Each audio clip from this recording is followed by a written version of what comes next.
2 broken cars, 2 impossible decisions. And by Sunday afternoon, NASCAR history will already be written before a single green flag drops on a track nobody has ever raced on before. Right now, in a garage in San Diego, a driver with a fractured wrist is staring at a steering wheel he is not even sure he can hold for 75 laps. A few stalls away, an 18-year-old kid who has never started a Cup Series race in his life is being told to be ready, just in case. And neither one of them knows, not really, how this weekend ends. This is the story of Christopher Bell, Brent Cruz, and a brand new street circuit that is about to test every single one of them in ways nobody saw coming. Before we get into it, if you are new here, welcome to NASCAR Report Today. We are closing in on 1,000 subscribers, and every single one of you watching right now is part of getting us there. If this story pulls you in even a little, do me a favor and hit that subscribe button before you keep watching. It genuinely helps this channel keep telling stories like this one. Okay, let's get into it. This Sunday, the NASCAR Cup Series is doing something it has never done before. For the very first time in the sport's history, the series is racing on a true street circuit built inside Naval Base Coronado in San Diego, California. It is called the Qualcomm Circuit. 19 turns, 3.4 miles of concrete and tight corners, winding through a military base that has never seen anything like this.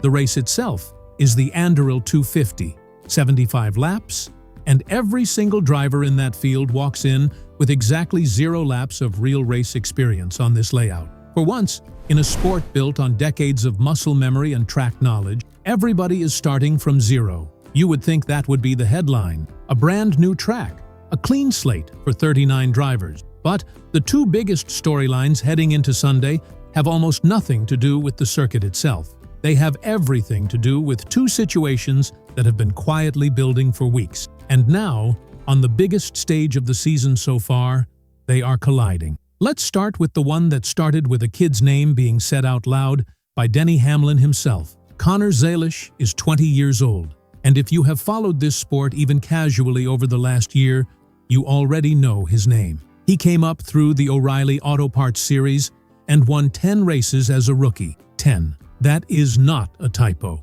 and that is not normal. This year, Trackhouse Racing moved him up to the Cup Series full-time. The big leagues, the next step in what everybody in the garage already assumes is a future championship-caliber career. But here is the part that makes this story interesting.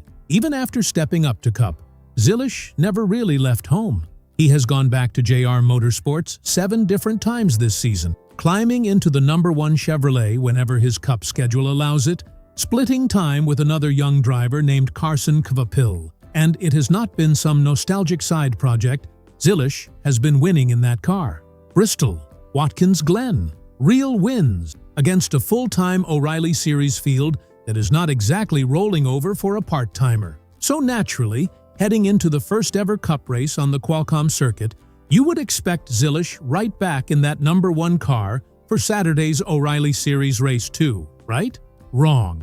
And the reason why is the kind of rule that sounds small until you realize how much it changes for everyone involved. Because this track is brand new to literally every driver on the entire NASCAR roster, full-time Cup Series drivers are only cleared to race in Sunday's Cup event. The logic makes sense once you hear it. If a Cup driver also ran Saturday's O'Reilly Series race, he would be getting extra laps, extra track knowledge, extra feel for the corners that nobody else in the Cup field has access to. So NASCAR drew a hard line. Cup regulars are locked out of Saturday entirely. No exceptions for the part-timer who just won twice this year in that exact car. That means Connor Zilisch, the hottest name in NASCAR's developmental pipeline, is sitting out Saturday completely. And that opens the door for Carson Kvapil. Now, if you think Zilisch's season has been a whirlwind, wait until you hear what Kvapil has been dealing with. This weekend marks his 13th car change in 18 races. 13! He has swapped teams 6 separate times this year. He has not driven the same car back-to-back since April. Beyond the #1 Chevrolet, he has bounced into the #9 for JR Motorsports and the #91 for DGM Racing, a partnership with Jesse Iwuji Motorsports. Basically, wherever there is an open seat, and a driver shortage. And somehow, through all of that chaos, the results have stayed shockingly consistent. He sits 7th in the O'Reilly Series standings right now, 94 points clear of the playoff cut line, 9 top 10s, 4 top 5s. The one thing missing is a win, and depending on how Saturday goes on a circuit nobody has ever seen, that absence could end. Zilisch is expected back in that same car for Sonoma and Chicagoland after this weekend. So for Kvapil, San Diego might be his only shot in that seat for a while. Saturday's race, the United Rentals Driven to Serve 250, airs on the CW network at 5 p.m. Eastern. Now here is where the weekend gets heavier. Because while Zilisch and Kvapil's story is about opportunity, the second storyline is about something a lot more serious. Pain, pressure, and a driver trying to figure out exactly how much his own body can take. 2 weekends ago, Christopher Bell was involved in a hard crash with Chase Elliott at Michigan International Speedway. The result was a fractured left wrist. Not a bruise, not a tweak, an actual fracture. The kind of injury that under normal circumstances would have a driver sitting out entirely. But Bell is not built that way, and NASCAR's points system does not really give a driver much of an excuse to sit. So the very next weekend, at Pocono, Bell strapped back in. He ran the full distance. Afterward, he said the wrist felt mostly fine, except in the moments when the car hit bumps and the impact rattled straight up through his arm. Now think about what's coming this Sunday. Pocono is a wide, sweeping triangle, one of the more forgiving layouts on the entire schedule for a driver nursing an injury. The Qualcomm circuit is the exact opposite. 16 tight, demanding turns, constant direction changes, the kind of track that punishes a healthy wrist, let alone a fractured one. Speaking after Friday's practice, Bell did not sound like a man with a plan locked in. He said, quote, "I don't know.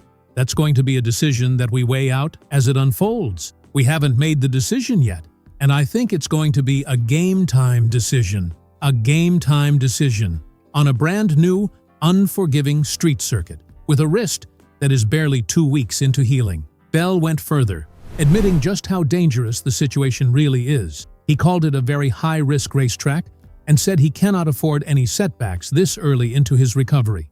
His cast had to be completely rewrapped this week after it lost its shape coming out of Pocono. During Friday's practice, the session that should have given him a confidence boost, Bell and his standby driver combined for only the 36th fastest lap out of 39 cars on track. That is not where a driver wants to be heading into race day, injury or not. Which brings us to the second name at the center of this entire weekend. 18 years old, never started a single Cup Series race in his life, and about to be one signal away from his Cup debut on the most unpredictable track NASCAR has ever raced. His name is Brent Cruz, a Joe Gibbs Racing development driver currently competing in the O'Reilly Auto Parts Series, and he has been named Bell's official standby for Sunday. NASCAR actually had to grant a special exception to even allow this, because normally a driver locked into a lower series for the weekend cannot also be on standby in Cup. But given the unique, first-of-its-kind nature of this entire event, an exception was made, both for Cruz and for Austin Hill, who is also straddling 2 series this weekend after stepping into the car vacated following Kyle Busch's passing. Cruz is not just some unknown name thrown into a tough spot either. His form lately has been excellent. 6 top 5s across his last 9 starts, including 3 runner-up finishes. He finished 6th in his O'Reilly Series debut at Circuit of the Americas back in March, 6th again at Watkins Glen in May, and even picked up a second-place finish in a Truck Series start at the Charlotte Roval last October. And there is a bigger story sitting quietly underneath all of this. Denny Hamlin himself has already publicly named Cruz as a leading candidate to eventually take over the number 11 car whenever Hamlin steps away from full-time racing. So this is not a random call-up.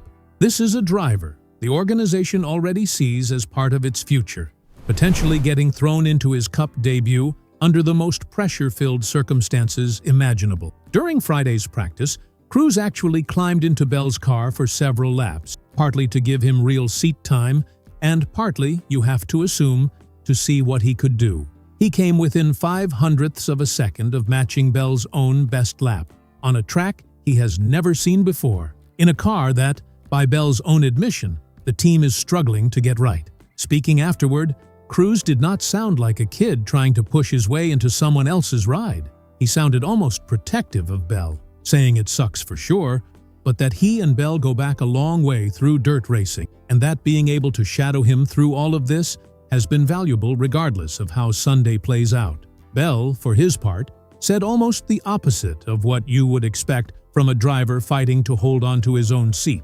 He called this the perfect scenario for Cruz, an equal playing field where nobody has an experience advantage, and said flatly that if Cruz ends up racing, the team will not be limited by who is behind the wheel. That is a remarkable thing for an injured driver to say about the kid standing by, ready to replace him. Now, here is the part of this story that almost nobody talks about, but it matters more than people realize. Under NASCAR's current rules, Bell does not actually need to finish the race to get full credit for it. All he has to do is start.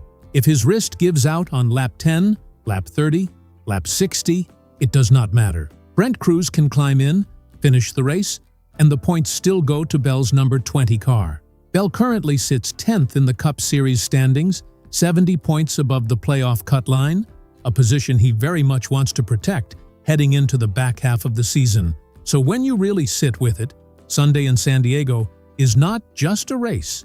It's two completely different tests playing out on the exact same track at the exact same time. Connor Zilisch, the sport's most exciting young talent, watching from the sidelines because of his own success. Carson Covapil, a driver who has changed cars 13 times this year, getting a rare window of opportunity because of it. And then there's Christopher Bell, gritting through real physical pain, trying to hold on to a championship position with a wrist that might not let him finish what he started.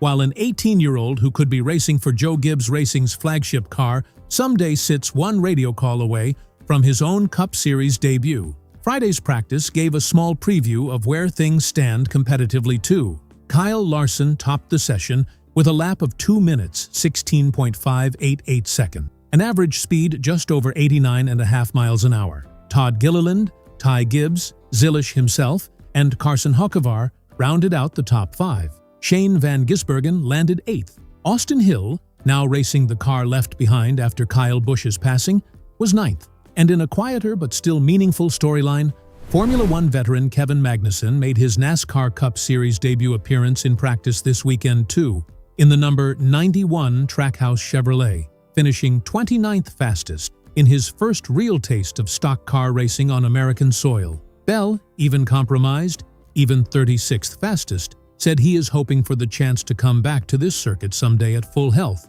to actually experience it the way it deserves to be raced. But that is a story for another year. Sunday is about right now, about whether a fractured wrist can survive 75 laps of the most demanding track NASCAR has ever built, about whether an 18-year-old gets the radio call that changes his career forever, and about a sport that, for one historic weekend, has absolutely no idea what is going to happen because, for the first time in a long, long time, nobody in that field has ever seen this track before either. The green flag for the Anduril 250 drops Sunday at 4 p.m. Eastern, live on Amazon Prime Video, and by the time it's over, we will know exactly how this story ends. If you made it this far, thank you for sticking with this one all the way through. Stories like this are exactly why we started this channel, and we are so close to 15,000 subscribers, a goal that genuinely would not be possible without people like you